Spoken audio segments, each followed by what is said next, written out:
Welcome to episode 87 of The Route presented by the Sport Marketeer. It's a sport marketing publication. You can find it in a newsletter and have it sent to your inbox every Friday. With that, The Route is a glorified sports business coffee chat that has a new guest every episode as they share their route and experiences in sports. I'm Christopher Nascimento, and let's get started. So, as always, before we get into today's guest, just a few things to cover. If you haven't already, subscribe to the podcast on social media at The Route Sports. So that's every major platform: Facebook, Instagram, LinkedIn's actually a big one. We've been getting a lot of traction there, which makes sense considering the audience we have. So check it out there if you're trying to grow your network. Additionally, before we begin, as always, if you haven't already, subscribe to the podcast on all platforms. I think we're on 12 at the moment, so that's anything with audio, and we're on YouTube as well if you're watching us live here. And if you can, subscribe and like or rate 5 stars on Apple. Helps the podcast become more easily discoverable. So we appreciate that. Now, with that said, and business covered as always, we can get into today's guest. So I'd now like to welcome a special guest who has competed in D1 football with Texas Tech, to breaking Carson Wentz's ribs in the preseason as a Tampa Bay Buccaneer, and now a linebacker for the Ottawa Redblacks and founder of PurpleShift, a white whale marketing athlete, Micah Awe. Welcome to the route. How's it going? I'm good. How are you doing, Chris? Yeah, not too bad. Good to chat again. Yeah, so as I mentioned to you, this is a podcast here about people's routes in sports and specifically sports business. I kind of just wanted to get a better sense of your story. So if you can, do you mind maybe taking us to how your football career started and how Purple Shift came along the way as well, and then we'll just have a discussion from there. Yeah. I gotta go way back. Yeah. I guess I'll kind of start it to where like my sport career kind of started, which was in I think like sixth or fifth grade. I used to do like rec soccer. Soccer was definitely my first love. Being a kid from Nigeria and being born there, that's what my family knew. And honestly, my first recollection of football was when I was like 7, and it was like a Saturday morning, and I guess I had woke up too late, and I was flipping through the channels for cartoons, and I had went by, I guess, a college game, and I remember like thinking like, man, like what is going on here? Like these guys are wearing helmets of some sorts, and their shoulders are super big, and I just watched it for like 2 minutes. I was like, yeah, that's not the sport for me. And little did I know that by the time I got into seventh grade, in Texas, everyone is able to play football. There's no tryouts. You just make a team, and and the team I made wasn't the best one. In fact, like I like telling people about like my first day on a football field because they have this thing they have this thing in football called the eyeball test. And the eyeball test is basically like you just judge them based on what they look like, and then be like, yeah, you're supposed to be about that good. And I remember we were lined up on a football field, single file line, and we were on the 50-yard line. And on the side of the 50-yard line was the coach, and the coach would either point to his left or to his right. And I'm about like middle of the pack, like there, like I'm on the middle of the way there, and I started realizing like the kids to the left look a lot more athletic and better in football than the kids to the right. And obviously with the confidence I had, I assumed, supposedly so, that I'd be chosen to go to the left.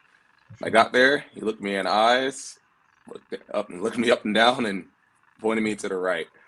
So unfortunately, the right meant you were going to be on C or D team. So we had 4 levels of teams In because high that's how many school. people. Yes, and this is not even Wow. high. No, I'm sorry, not high school. This is Okay. middle school. This is Wow. middle Middle school. school has four So teams. this is yeah. So this is like 12 years old, Hmm. and there's 4 teams. So A team, B team, C team, and then D team. And Wow. I was placed on the D team. So that was my first experience, and I remember kind of going home from practice that day, and my dad picked me up and crying and I had no reason why. I mean, I didn't like football before. It's just my first experience, and I'm like, man, I'm at the bottom of the totem pole. And ever since that day, I don't know, I started to like football. I started to like the competition, and I guess long story short for that, by the mid-season, I got moved up to B team, which was Oh, it was pretty cool. I was a fullback, so my first position ever was fullback, fullback and running back, and I had like 10 touchdowns that year, 32 ISO, like 60-yard touchdowns. For some reason, A gaps were wide open. That happened nowadays, we get fired. So that was cool. And then eventually, you know, I got to high school and I made varsity as a sophomore. I thought I was good until I made my height, and I realized, man, this highlight does not look as good as Patrick Willis. Made me work harder, and by my junior year, or the spring of my junior year, is kind of when everything kind of changed. Spring/summer. So in Texas, we have what you call a spring ball. So basically, after your football season finished in the fall, you wait a couple months, and then by like February, March, you have spring ball, which is basically just like practice within like inter squad scrimmaging. So it's an extra month and a half to play football. And you know, I did that spring. I did pretty well going into my junior year, and then my college or my high school coach, Coach Sample, he's like, you know, second father to me. And I remember the last practice we had, we were going to Micah, like, are you going to any football camps? And I was like, well, I don't plan on it. I mean, because my mindset was like, you know, if you're good, you'll find you. And unfortunately, that's not necessarily true. But my coach knew that, and he's like, no, you need to go to these camps. And again, I had no idea. My parents never played football. No one in my family played football. No one I knew played football. So I had no idea how strong of a notion that was. And I basically had to tell my coach that he needed to talk to my dad, because my dad was like, school first. Like, there's no reason to be going to these camps, because, you know, he didn't understand as well. And my coach was like, give me your dad's number. I'm going to call him. I'm going to talk to him. He basically told my dad, like, hey, like, Micah has talent, but he needs to put himself out there. This is like almost a requirement. And my dad was like, all right, I trust you. And thankfully that happened. I went to like 3 camps. And one of the last ones I went to was the Nike Spark Camp. And I actually ended up, you know, you could do like a combine of sorts. And I ended up having like the second highest vertical in the nation of all outside linebackers. The guy in first place went to Ohio State, because I got a 44-inch vertical on the little mat or whatever that they did. And then a week later, I'm at school, and my coach calls me in, and he's like, hey, there's a coach that wants to see you here from Texas Tech. And it was Coach Prunty from Texas Tech. And I was like, whoa. I mean, because I obviously my junior year, I knew I wanted to play football in college, but it honestly didn't hit me until like going D1 didn't really hit me, because I had confidence. I assumed, like, of course I would go D1, but I didn't really realize it until I saw Coach Prunty, and he's like, yeah, man, a coach from the Nike Spark Combine, let me know, hey, there's an athletic linebacker here. And and then he ended up actually watching one of the highlights I made for myself on YouTube, and that's kind of what convinced him. And he said, if you come to the satellite camp, we'll offer you a scholarship. So satellite camp is basically Texas Tech is in Lubbock, Texas, but they have camps throughout the whole nation to try to get like local guys to come out there. So they had one in Dallas. I went to it, and I, again, like another type of combine, and then the pivotal moment happened, which I'll never forget. It's towards the end of the combine. We've done our 40s, our verticals, everything's going great. The coaches are like really liking me, and then Coach Prunty comes up to me, and he's like, Micah, I want you to go to the defensive coordinator out in the middle of the field and tell him that you want to be a Red Raider. And I was, as a high school kid, I mean, I was talkative, but I was still kind of nervous. Like, you're still a high school kid, and it's like, now I got to go talk to this defensive coordinator of a big D1 and tell him I want to be a Red Raider. But I didn't hesitate because I knew what kind of moment it was. And Yeah. I went up to him and I told the coach, I was like, hey, I love to be a Red Raider. And then the next thing he said is like, Micah, we're going to offer you a full ride scholarship to play football at Texas Tech. And I mean, the rest was history. But it's so ironic because, again, my family had no idea what this meant. I kind of knew what it meant. And, you know, I called my dad, let him know. And I was like, hey, I just got a full ride scholarship to Tech. And he was like, okay. But he had no idea what that meant. You know, again, being from Nigeria, like sports is more of like a hobby for the most part. So he's like, okay, you want to play a hobby in college, but he had no idea. Like, no, this is paying for all my tuition at this big D1 school. And I'm so thankful for my coach, my high school coach that told me to go to that camp, because I think a lot of kids out there, I mean, there's so many athletes out there. There's so much social media. There's so much just stuff out there that even if you are good, it's actually really hard to be seen sometimes. But thankfully, my high school coach knew that and told me to go there. And then college, got to Texas Tech, which is, was amazing, because you, as a kid in Texas, you grew up, wanting to play football at a big D1, in state. I mean, you have Texas Tech, you have TCU, you have University of Texas, you have, Oklahoma, like SMU, and Texas Tech is one of the most prestigious schools like in the nation, especially to play football. And it was an amazing journey. I mean, I actually, it was a crazy journey because nowadays you always hear about all these kids going through the transfer portals. And for me, I guess I'm old school and thinking like, you got to stick with it. I mean, I had 5 defensive coordinators in 4 years.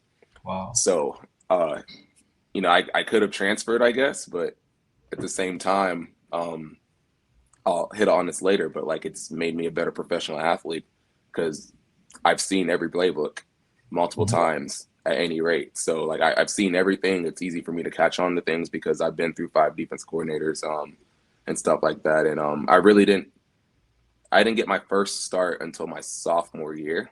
And I was actually backing up Sam McGuavin, who plays for the Dolphins right now. He played at Saskatchewan as well. And I started my first game against TCU at TCU, and it was a horrible game. We lost like 82-26. It was like basketball numbers, and it was like 95 degrees. It was horrible, but I did get a big hit. That's actually also on YouTube as well. I did a little video about momentum and stuff like that. But it was even though we lost, it was a great experience, and we end up going to the Holiday Bowl where I beat some of my former teammates, that went to Arizona State. We won. They were like ranked number 12 or something like that, and we ended up beating them by a good amount. And then I finally started like a whole season. My senior year was my senior year where I finally like started full time, and I ended up leading the Big 12 in tackles with 127, and I was like ranked like top 15 in tackles that year, which was, and it's interesting because usually after the season you get bowl game invites to kind of like showcase your skills, like kind of like I think it's called like East West Shrine Game, and I'm pretty sure U Sports has similar to that as well, like a bowl game for like the top recruits out of college. And leading a Power 5 conference in tackles, being top 15, and being like honorable mention for the Big 12. I still didn't get like a single invite to any of like any bowl games. I didn't get invited to the combine, the national combine, for whatever reason. I had no idea why. But I guess coming into the draft, it was kind of like I started realizing kind of like just the intricacies of like professional football, and this is kind of where the origins of like PurpleShift began too, which I'll kind of like intertwine that. But at a time, when you prepare for the draft or professionally for football, you're going to do the combine. And the combine is the biggest thing for anyone who's not like the obvious first rounder. For sure. If you're the obvious first rounder, you almost don't even need the combine because you're probably going to go first round either way. The combine will either boost or lower your stock. And most of the time it lowers it, if anything. So those guys don't really have to do too much. Meanwhile, like a guy like me, I mean, that's everything that can get me drafted to like not even get an opportunity at all. So as I'm training for it, I have a trainer, and obviously you run like a baseline test to see where you start at for like a 40-yard dash, and I did that, and then the next week, he told me like to change my technique, do this, do that, and then he timed me, and he got me at a faster time than I did the week before. And then, but my fiance, like right now, she's my girlfriend at the time, actually timed me as well, and she told me she got a way slower time than I did the week before. So now it's kind of like you just don't know who's true, because at the same time, you're like, there's no one really at fault because it was all hand time. Mm-hmm. So I trained, and I'll get back to that PurpleShift story. That's kind of like a precursor. Yeah. So I trained, I trained really hard. I had really good coaches to help me train. And then, every college athlete or every football college athlete has a pro day at their university usually. Mm-hmm. So pro day is baseline, but you're not, the combine's only like invite only. There's like 360 guys who get like invited. Whereas pro day, everyone has a pro day. Everyone has access to a pro day.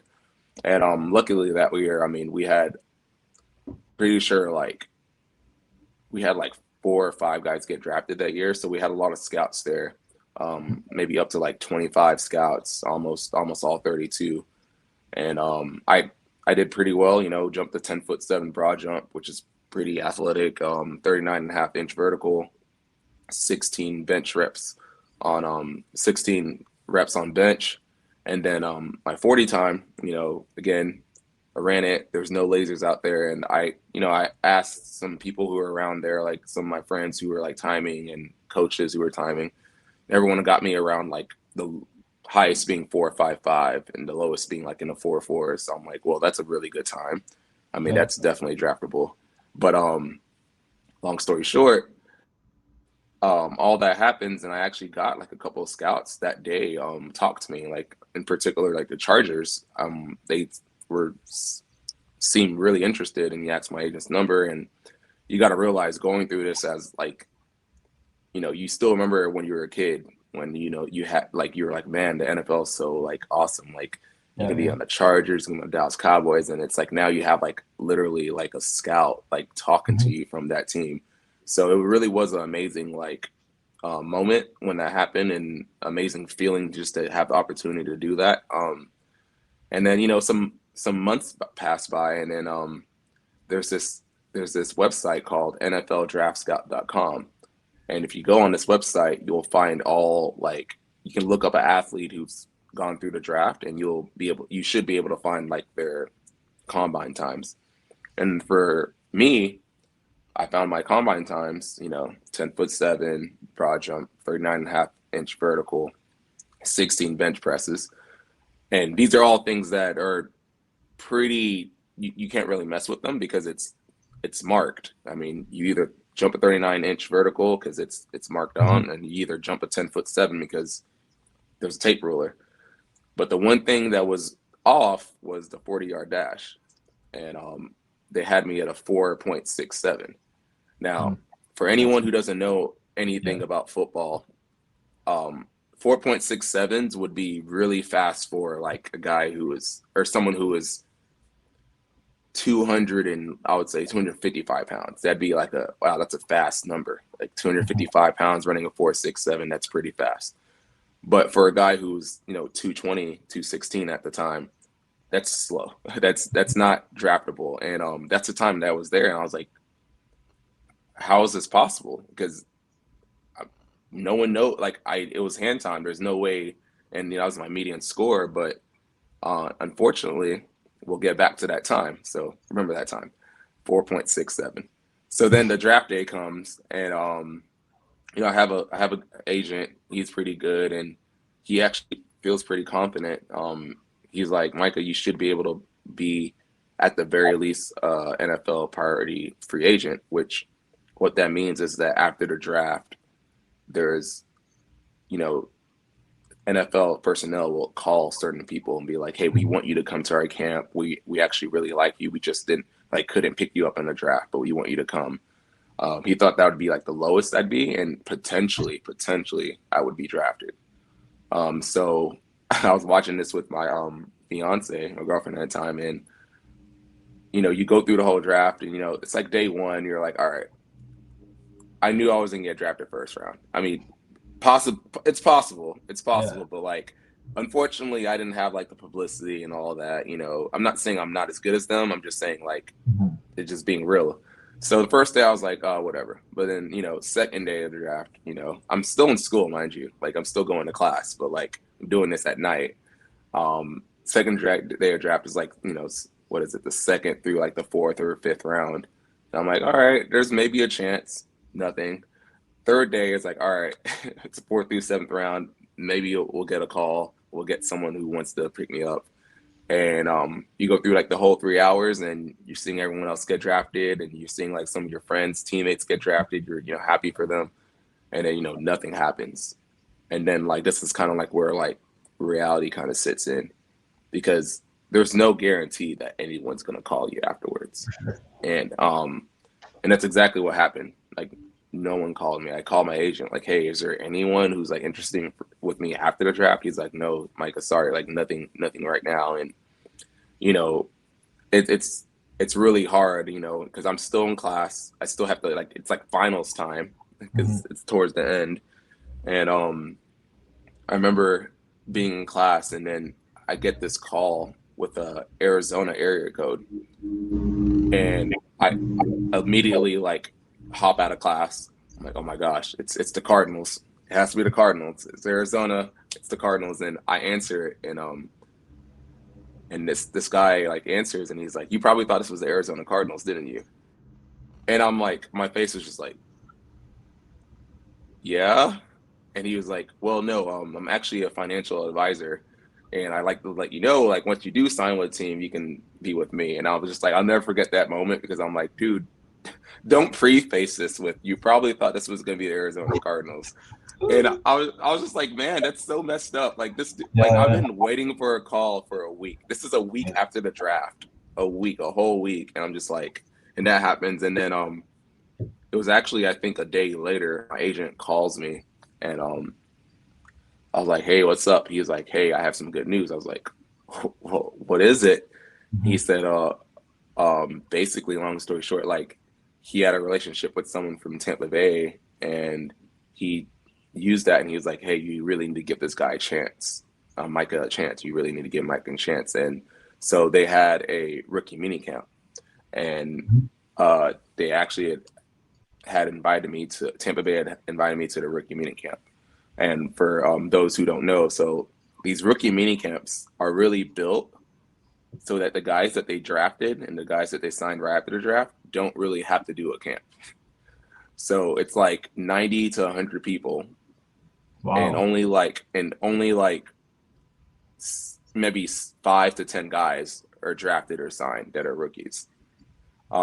So the other 90 is just kind of like, it's really like the last hoorah. Like, now you can tell your family that you were with Tampa Bay and stuff like Mhm. that. You're really, the chances are beyond slim.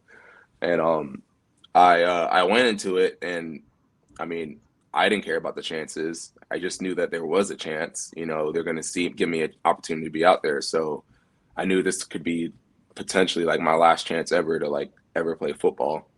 And it's a 3-day camp, and they had us like in the middle of the Tampa Bay locker room, like with chairs. Like, we Mhm. couldn't actually get a locker. They were like, we're not giving you a locker. So no, I mean, because I mean, you don't deserve a Fair. locker, but yeah, it's Yeah. fair. Yeah, but it was just kind of like, it was kind of funny because you see the lockers around you, but you're, nope, they got you in a foldable chair right in the middle of the locker room, with your helmet and a practice jersey, and 3-day camp. And you know, I just basically I took advantage, and they had actually signed another linebacker for a good amount of number, like will linebacker for a good amount of money, and I was able to outplay him. And then on the third day of the camp, again, if I would have known the third day was when things were going to happen, I would have been more nervous, but I had no idea. I was just like having good camp, and I'm like, all right, I guess the camp's over. And as I'm walking out, one of the scouts came up to me and like, hey, Micah, we like you to come upstairs.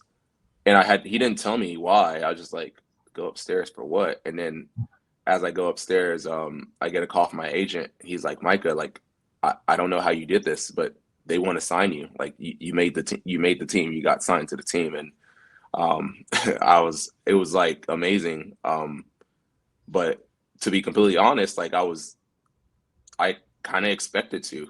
I mean, I'm not gonna lie. I'm not gonna sit here and be like, oh, I was completely surprised. I was like, no, I definitely outplayed almost everyone there, if not everyone. So I feel like I do deserve a chance. But even when you do deserve a chance, it doesn't always work out that way. So I did get lucky, and I signed, and they gave me a signing bonus of $500 NFL, which it's far-fetched from the first round pick who got 2.1 million. Yeah. But hey, I got $500 for that. And the cool thing was like I actually couldn't stay because I was still in school, so I had to go back to school and finish up all my classes and everything. But I barely even remember all of my class. Like I definitely passed, but I barely remember because I'm like, hey, like I'm going to Tampa Bay after this. This is awesome. This is like a dream come true. And that's kind of like how I started. I went to Tampa Bay, had OTAs with them, and then 4 weeks later we had training camp, and had 4 preseason games. And it was actually the first preseason game we played against the Philadelphia Eagles. And this is funny, but like you mentioned, I hit Carson Wentz. So I got in the fourth quarter with like 8 minutes to go, and coach had called the blitz, and I'm off the edge, and I'm thinking like, all right, I'm off the edge, I got to beat this tackle. But instead of the offense tackle coming to me, no one comes to me. So all I see is Carson Wentz like in the ready to throw position, and I hit him. I just hit him.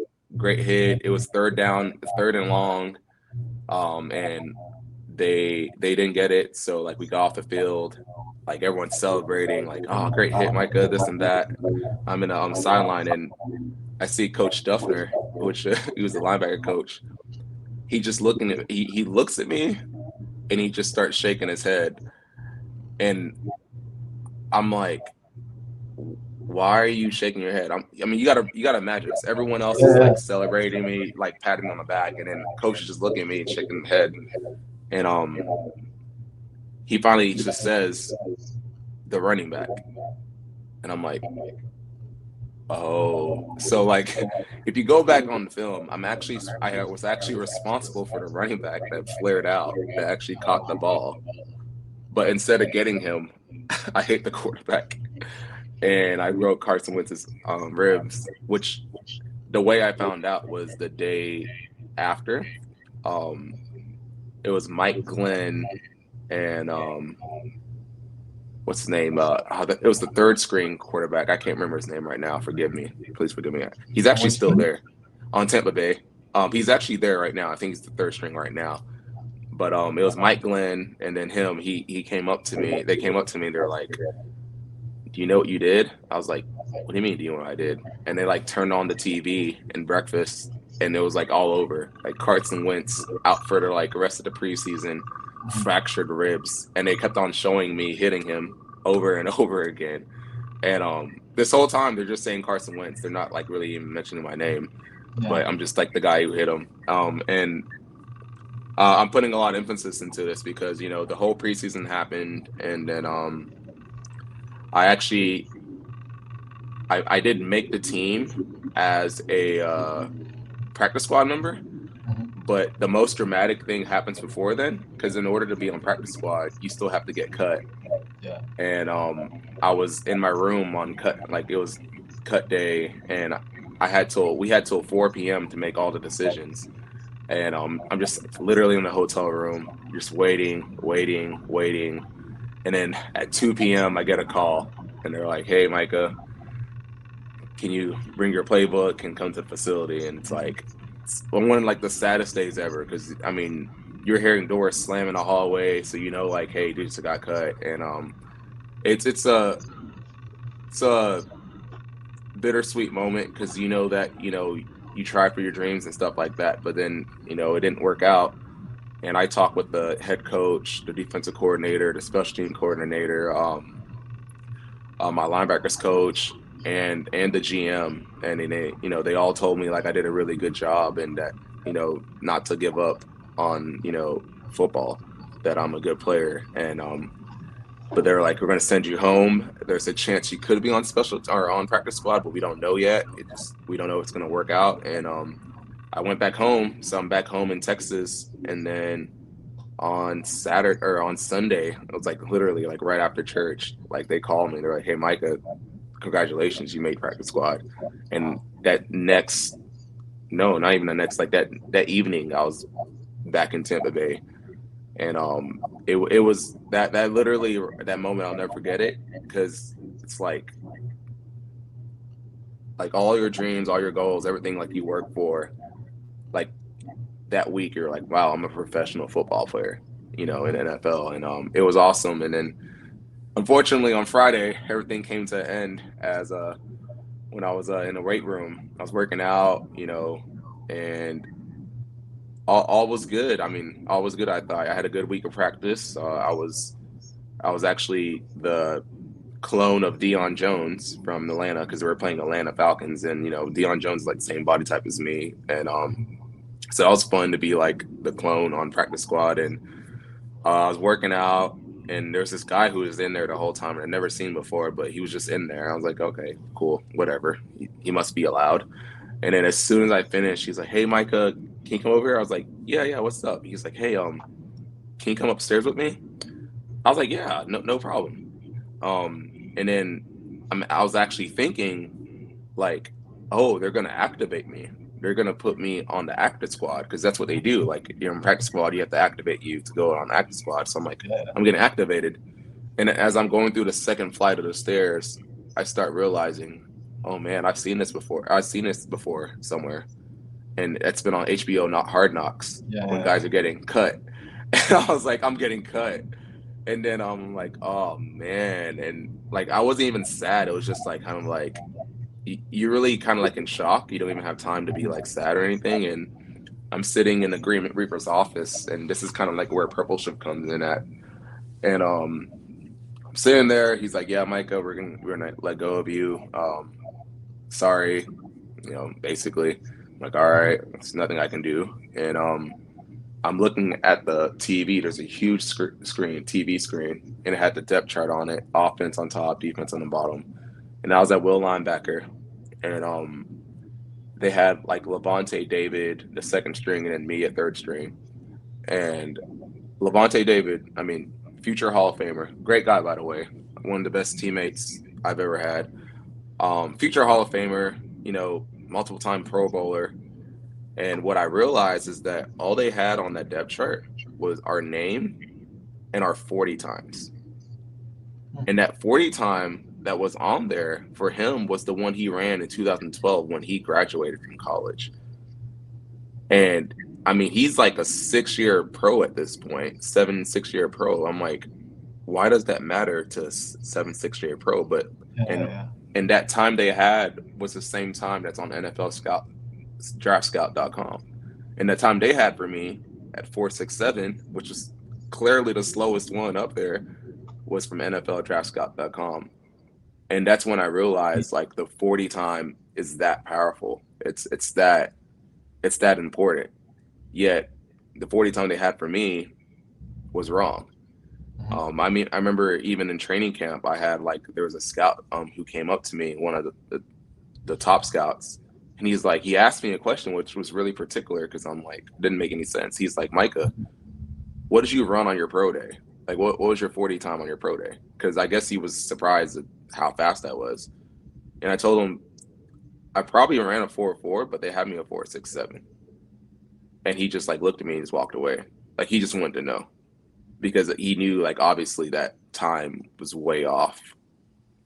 So that was really surprising, and that was like my last stint being on practice squad, and then a couple months later, and to kind of go back to the Carson Wentz thing, the day after, my agent called me, and there was 2 CFL teams that were interested in signing me like right away.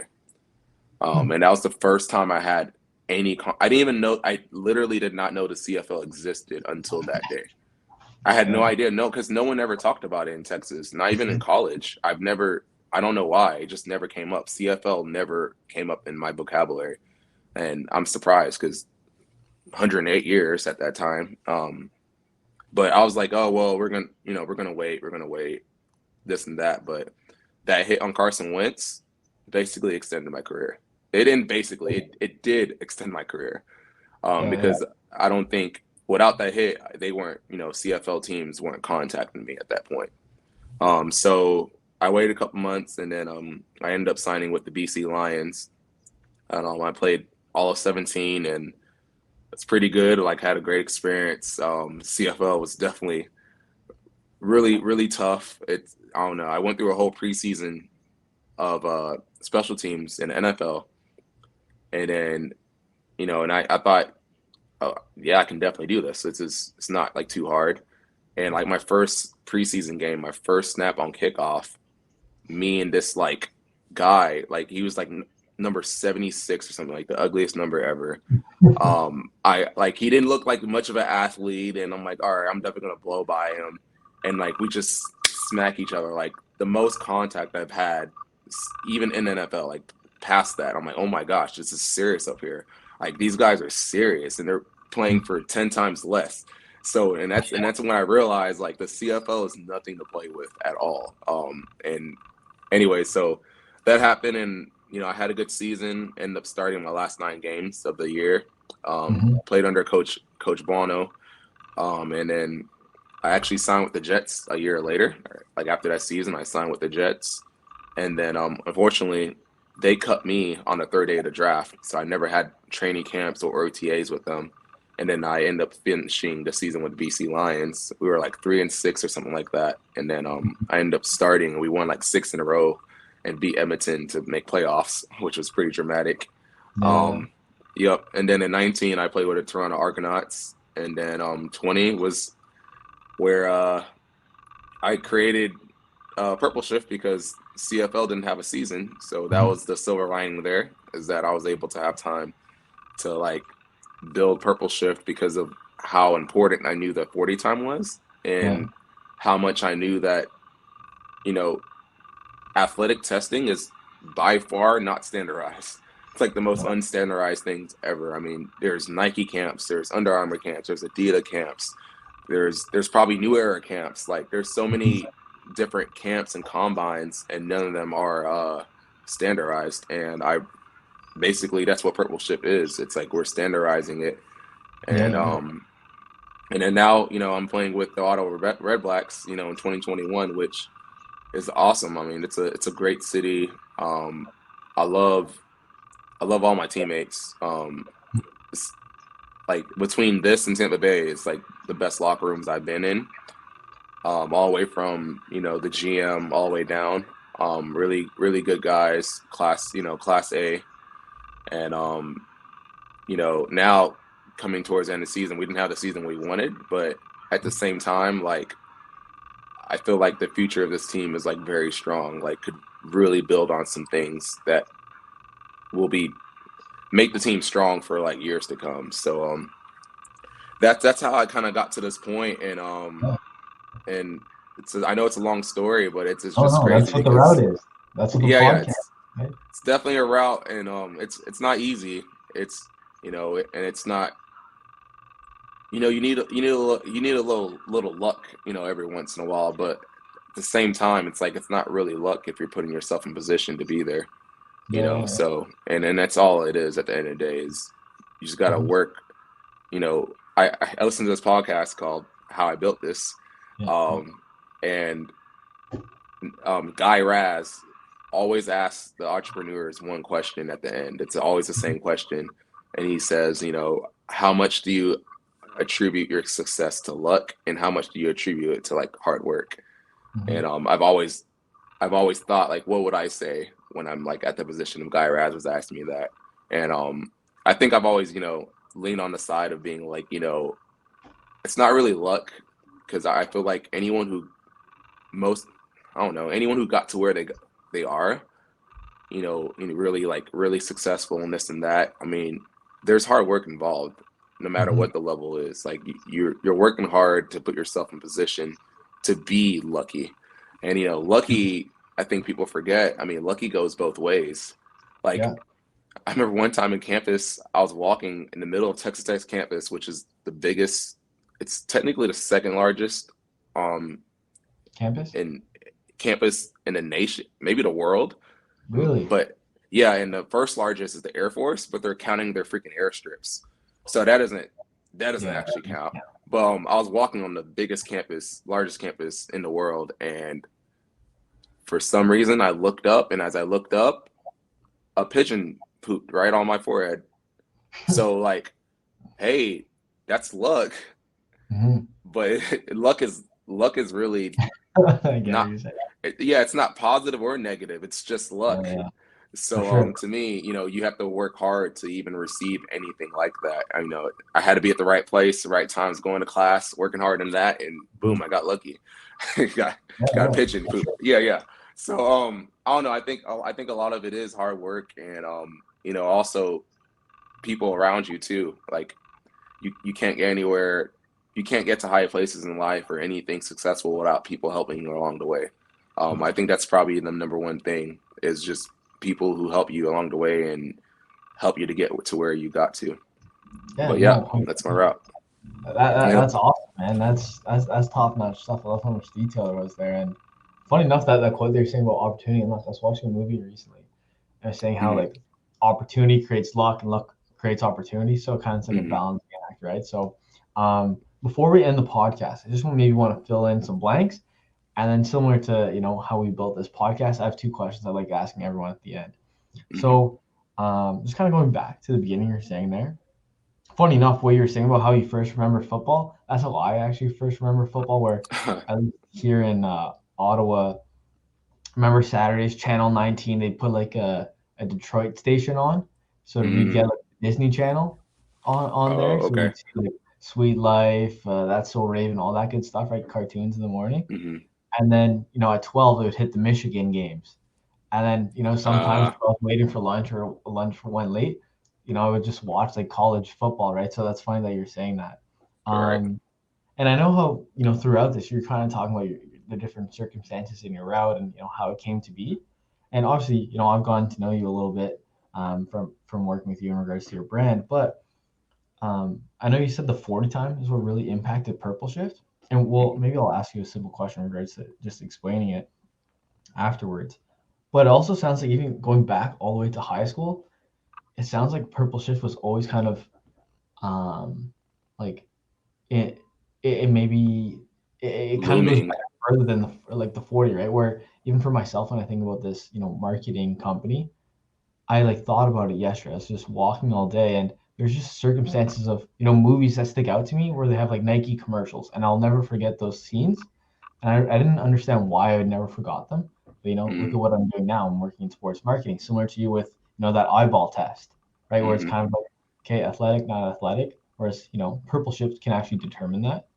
And then same thing with that camp you're talking about for high school, where actually kind of impacted your route significantly. Where um, you're seeing this vertical test is really what like got you to a full ride at Texas Tech. Whereas maybe if you didn't go to that camp or actually do that for or that vertical, where things would have lined up, right? So I can see Hmm. already just from as you're saying it, there's like two or three circumstances. So I'm like, Purple Shift may have like started processing your brain earlier on than maybe you expected. But no, it's pretty interesting. Yeah. But yeah, what I was gonna ask was, do you want to maybe explain Purple Shift a bit to like maybe let's say you're stuck in an elevator with someone, quick elevator pitch of, hey, this is what Purple Shift is. Yeah, so PurpleShift is the SAT for sports. It's standardized athletic testing. I just finished saying this to some of my teammates just now. But it's as simple as this. You get, you record yourself running a 40-yard dash on the turf field, starting at 0 to 40. And what we're able to do is that we have technology to be able to pull out the real time from that video. And this the simplest thing is standardizing athletic testing, and it's so needed in the athletic world, and not just athletic world, but also health and fitness. Because what it allows you to do is to know where you stand. I mean, one of the biggest questions anyone ever has about sports or health and fitness, like if you're a football player, you're like, okay, cool, I ran a 4.5. You probably want to Google, am I fast for my weight? You don't know. You Google something, you get some general number from some blog that has no idea what it's talking about. And now you're like, oh, well, I gained absolutely nothing on that. Or if you're health and fitness, you're like, okay, is doing 100 squats in 3 minutes good for my weight? And you Google that, and you literally come out with, all right, I have no idea where I stand still. And that's what PurpleShift does, is it standardizes it and lets you be able to basically go and filter out people who look just like you and see what they're doing. And that way, like, how you stand. So that's all it is. It's standardizing athletic testing. We have 40-yard dashes, 30, 20, 10-yard dashes, 5, 10, 5, which is like an agility drill, broad jump, which is how long you can jump, vertical jump, which is how high you can jump, and then the height and weight. And then you get ranked as well.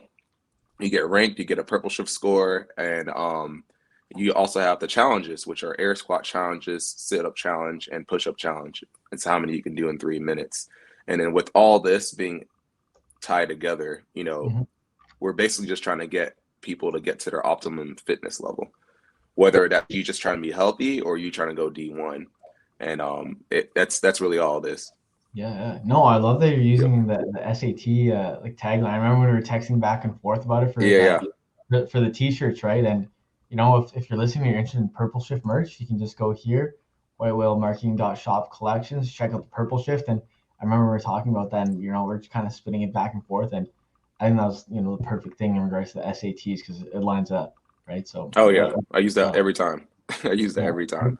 Awesome. Yeah. And then kind of building off that as well, right? Just kind of before we end it, I also just want to kind of maybe get a perspective for those listening, right? Because a lot of the people that listen are, we actually even have I've had people in the CFL or even teams listening, like executives, but for the most part, it's basically young professionals. And, people that typically work in sports, they always had that dream of, hey, what it would have been like to, be an athlete, or hey, they would have wanted that, but that's what had their passion to work in sports business. So you mind maybe sharing what let's say like the day in the life of a CFL player, what's that like, so we can get a taste of what that is? So I mean, for example, today we're on a bye week, so we have no responsibility to be in the facility, but what I love to do is I call it Nordique days. There's a spa in Quebec called Nordique, and I went there. It's incredible. I was thinking I was going to spend like 3 or 4 hours there. Ended up spending 10 hours there. Wow. So yeah, it's Nordique. Definitely, if y'all want to do a sponsorship, I'm your guy. I'll be there every weekend. But that's basically what I call it, is Nordique days. So I went in today around 9 a.m. and I just cold tubbed and hot tubbed until basically 12:30. And stuff like that is how you like stay healthy, keep you stay healthy, and you make sure you're ahead of the game. You don't want to be tight and sore when you have a whole week to relax and do stuff like that will help your body like basically recover faster and help you to play longer, quite honestly.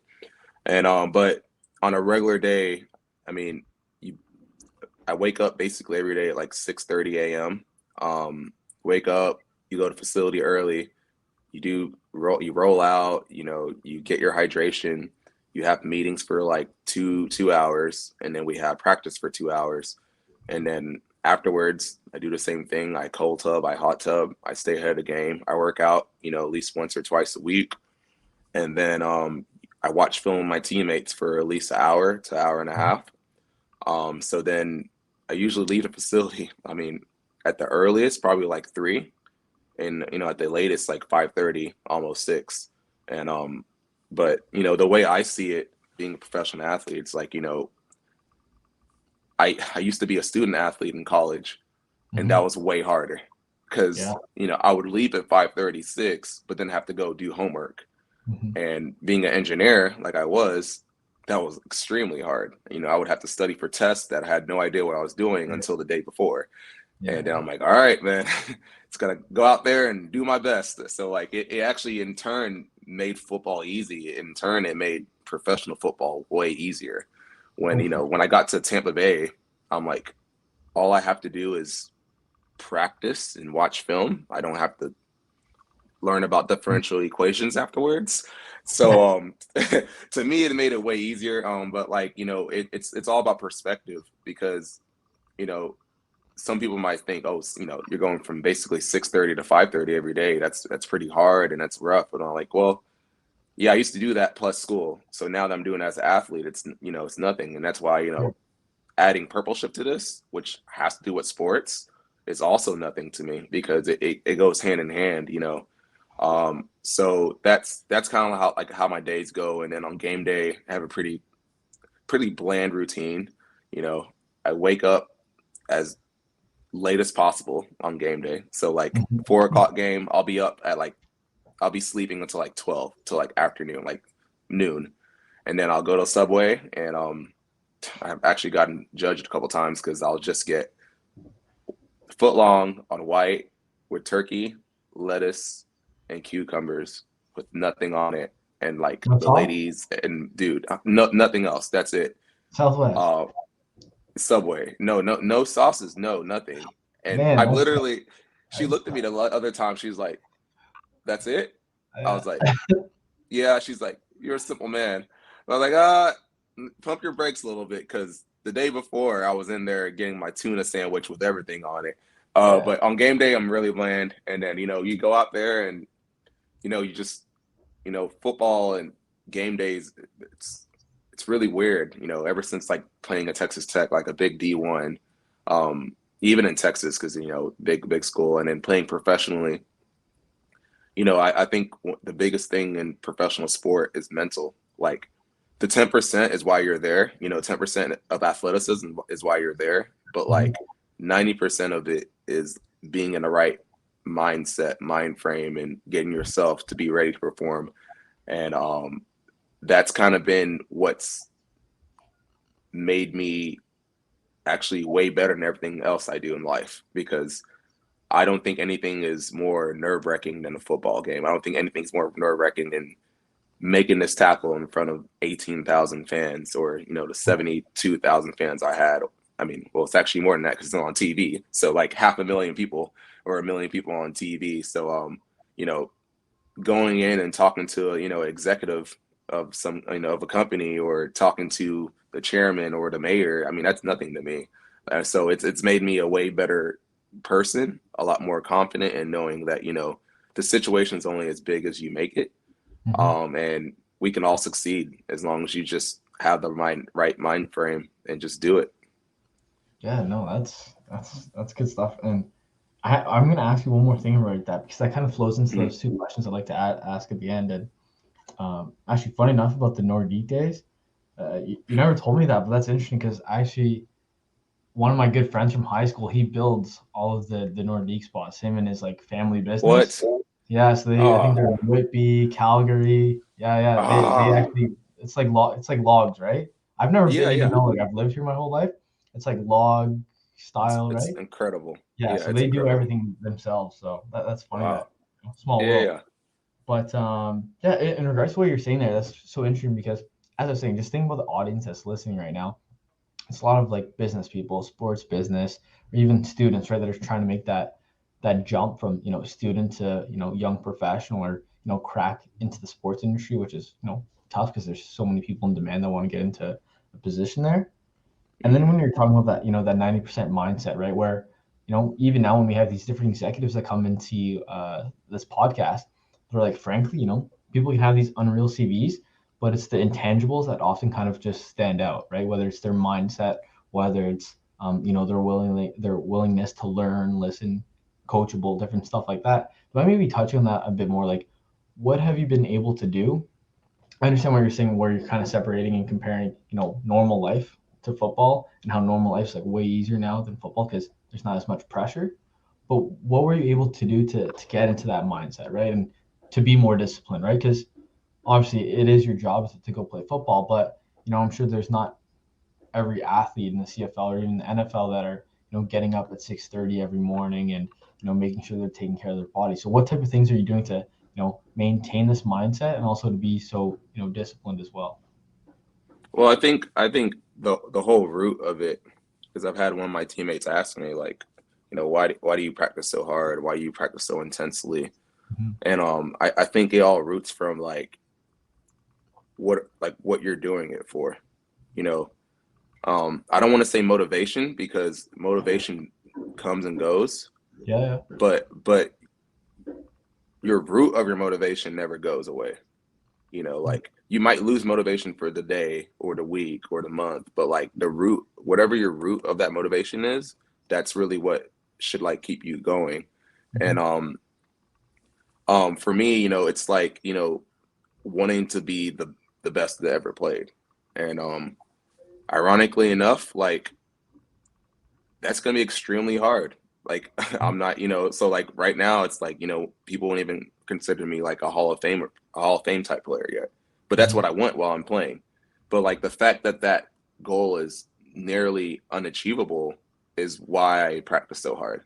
Because I want to be able to be that guy that's like, wow, he's still playing and like he can be a Hall of Fame type player, or he's one of the best linebackers, or he is the best linebacker that's ever played.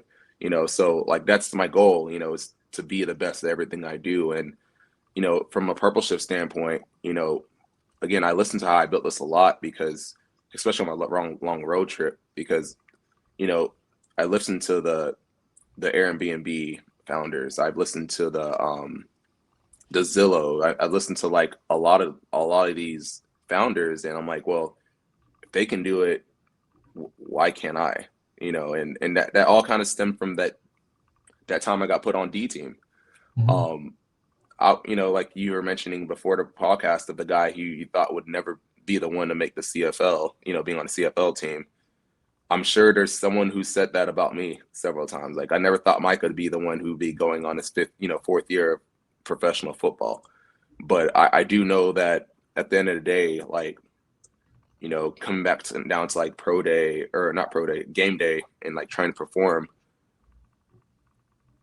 it's hard because, for example, last game, they listened to me for 0 tackles, but I definitely had 2. But at the same time, like the team we were playing, the Argos were making sure I was blocked every single like Yeah. time. And that's what you get when you're good. They're going to make Mhm. sure that you have least impact as possible.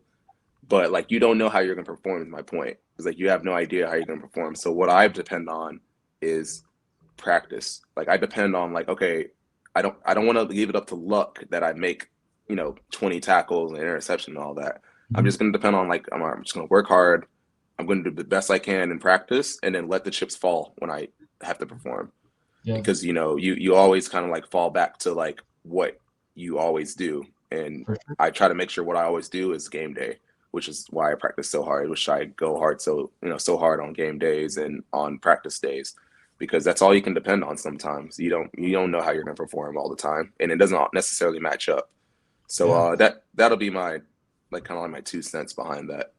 Yeah. No, that makes a lot of sense. And even I don't know why I've never thought about this because obviously I have a podcast and I interview people or even just I listen to others ones as well. And I don't know why, but when you're talking about listening to How I Built This, which I already knew you listened to, but when you're kind of saying how you're listening about the Airbnb, the Zillow episodes, and saying, hey, like if they can do it, why can't I? It almost like reminds me of the mindset of there's like these quotes people have in regards to like who you surround yourself with. And even though we're entering this metaverse now, right? That Facebook is Oh, changing, which that is is a crazy. creepy commercial, by the way. Yeah, Anyway, sorry. yeah. But I don't know why that made me think of maybe with everyone working remotely now, maybe not having as much physical contact, listening to these podcasts, whether it's like someone from Airbnb, Zillow, and just constantly just hearing conversations with these top executives. That's like the people you're now surrounding yourself with now, right? Hmm. Which maybe make you Wow, more yeah. Wow, disciplined, that's a right? good point. I just That's never a thought good about that point. until you mentioned it now. Where like, hey, like who knows? Maybe that has like a much larger impact than we now realized, right? So Yeah. it's pretty interesting, but that kind of flows well too into the last two questions, right? Where I've gone on coffee chats when I was in university, and part of the reason I wanted to do this podcast is to be able to continue connecting with people and just getting to know people and share the different routes that people can take to get into sports. And I oftentimes find at the end of these conversations, I just ask people for like 2 cents, right? Like, hey, like, what's a little piece of advice you can give, whether it's life or career? And sometimes it's just like these short little sayings or whatever they have in mind, and I find it's great. So what the question is, if we were kind of to go back, um, actually no, that'll be the last one. We'll do this one first. If we go into the future, you're 103, you're on your rocking chair, you're rocking back and forth, thinking back on your career.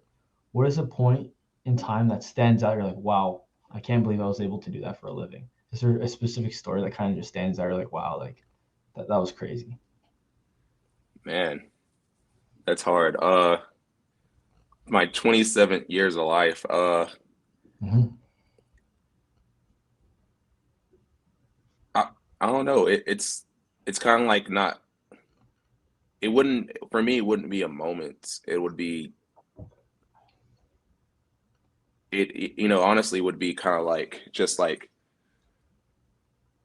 sitting back, and I guess the moment will come back down to like being on D team. If I were to say a moment, it's Mm-hmm. literally the genesis, the origin of my whole career, and how that one moment was proof for the future. There's this show called Dark on Netflix, which Okay. I'm sure no one knows about it. It's like, I don't know. and you know about it? No, no, no. Okay, all right. Well, it's like German, so it's like in it's subtitles and stuff, but literally it's about space and time and stuff like that. But they do Okay. it in such a weird psychological way. It's incredible. But one thing that show does, it kind of like you start realizing like time is maybe a loop. Mm-hmm. And I like to think, like everyone always says, everyone's always heard like history repeats itself. Well, being on D team and making it out of D team, becoming on B team, and becoming a professional athlete lets me know that even if you do start on the bottom, like you can be on the top. You will be on top. Mm-hmm. And but like every time I go through something where boom, like I'm a backup, or boom, I didn't get drafted, or boom, I got cut from practice squad. Now I'm in the CFL. I know from my first origin of my football story that hey, like that's fine. You can be on the very bottom, but you can get to the top. So Mm-hmm. that's kind of like a reoccurring theme that keeps happening, and that's why I started PurpleShift, because I'm like, well, sure, we have the meta.com, and Facebook's what it is, but at some point there was just Facebook too. At some point Amazon was just a bookstore. So we can all do the same. It's proof is literally in the pudding. Like it's happened in my life. Yep. Yeah, no, that's a great way to think about it. Like, and just like thinking about it, just for saying where it's like a loop, and I Yeah, like just going back on my own, huh? Like that's just interesting way to kind of just look at it, right? the Where beginning is the end. That's in dark, and it tripped me out. They have this saying too. I had to Google it. I got to look it up, but it keeps coming up, and I finally Googled it after like the eighth scene. It came up, and it was okay, like the beginning is the end, and the end is the beginning. And I was like, yeah, no, I'm gonna put that on. I'm not too big on watching like obviously I've watched The Office and all those shows that everyone says to watch, but I yeah, hate watching like shows again. You know what I mean? I can't go all right. back and watch the second time because I know what's gonna happen, and I hate that. Oh yeah, me So too. shows like that, nah, that's something I'll definitely check out. Because I was talking to my friend about this. I was watching an Italian movie, similar where it's Italian, had the subtitles. I'm not trying to be like, oh, I'm so cultured or whatever. But I found like the storytelling was way better than when I watched like a Disney one sometimes. I don't know, maybe All because right, it's like right. more deep, or they're not doing it just to generate capital quickly or revenue. But it just seemed like the story, like I've seen the story before, where it's like a kid gets sick, blah blah blah, but it just was much more like real. I found so that's something I've been like looking into a bit more. Dark, if it's German, maybe it's something I'll check out. Oh But yeah, definitely. yeah. And now the last question, which I was going to say earlier, but I wanted to save it for then. So we went into the future. Now if we go back in time, we're talking to 16-year-old Micah. Maybe he's on the D team, right? He's sad, crying on the way home. What's a piece of advice, whether it's life or even career related, that you would give him that has like stood out, since then? Like you just be like, hey, if there's one thing I can tell you from the future, this is what you should know, whether it's about life or, your career, like just in regards for advice of what to do. I guess the first thing that kind of popped in my mind would be, don't just work hard, but work smart. And I think that goes a billion ways. I mean, man, like work hard, definitely work hard, but like work as smartly as possible. Like you should be the most smartest hard worker ever, because that's what makes you efficient in life, Yeah. So that'd be what it is. And like kind of give an example, it was like my senior year in college. I have petroleum engineering. I'm starting on defense. I'm the captain of the football team, of a D1 football team, and I have tests and exams and homework to do. And I used to stay up till like 3 a.m. trying to finish homework, try to study. And I mean, I started getting nosebleeds like my senior year from like Wow. studying so much. Yeah. And again, and where I come in with the working smart things, I finally like figured it out my senior year. I'm like, all right, I'm gonna put in a lot more effort into just listening hardcore in class, just because I always went to class. But I'm just gonna make sure I get, I bought this app, this notability app, recorded it, listened to it in class, and try to literally just learn it in class, so that when I'm after practice, when I'm super tired, I can afford not to stay up till 3 a.m. I only have to study for an hour versus studying for 3 or 4 hours, because I learned most of it in class.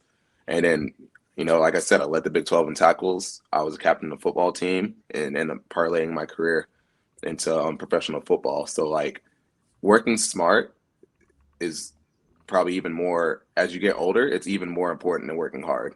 I mean, Yeah. you got to work smart, and because working smart is working hard. You find a way to work smart to work hard, basically. No, Yeah. you're not wrong. That's some good Mhm. stuff there. Where I'm sure, like I said, a lot of the people listening are students, whether they're about to graduate or in masters or graduate programs, or even just starting off in their careers. So advice like that I'm sure that's going to stick away, and people are writing that Mhm. down as well. So yeah, that's the podcast. That's the Awesome. route. Unless you have anything else you'd like to share, I just want to thank you for coming on. Oh no, thank you for having me on. And just want to let everyone know, like, PurpleShift is now the official recruiting tool of Football Canada, and we're in talks with, potentially like the Redblacks and OSEG, and I really want, not just to bring football back, but I want to bring like sports back and make it cool. Like again, you mentioned the meta.com, which is weird saying that, but like their commercial, that commercial is the weirdest commercial ever. Every time I see it, I feel like I'm going into like this Illuminati event. Anyways, but like, with the world being so digital, I, I think there's real value in making the world, it's still digital, but you know, my vision with PurpleShift is that, you're able to compete athletically with your friends. And, I think Ottawa is a great place to make that start off, because it's such a tight knit, it's a huge city, but it's a small city at the same time. And just kind of like bringing, like, making going out and running with each other fun and competitive again, and making that almost like a game, to where you don't have to wait for the football season to like compete. You can just compete with your friends right away. So, I recommend everyone to go check out PurpleShift, and it's gonna be fun. And I want it to be entertaining. You can get a Starbucks gift card with some PurpleShift coins, and among other things. But I know Starbucks is what everyone wants. But yeah, go check it out. Awesome. Well, I think that's a great way to end the episode, and thanks again for coming on. Thank you, Chris.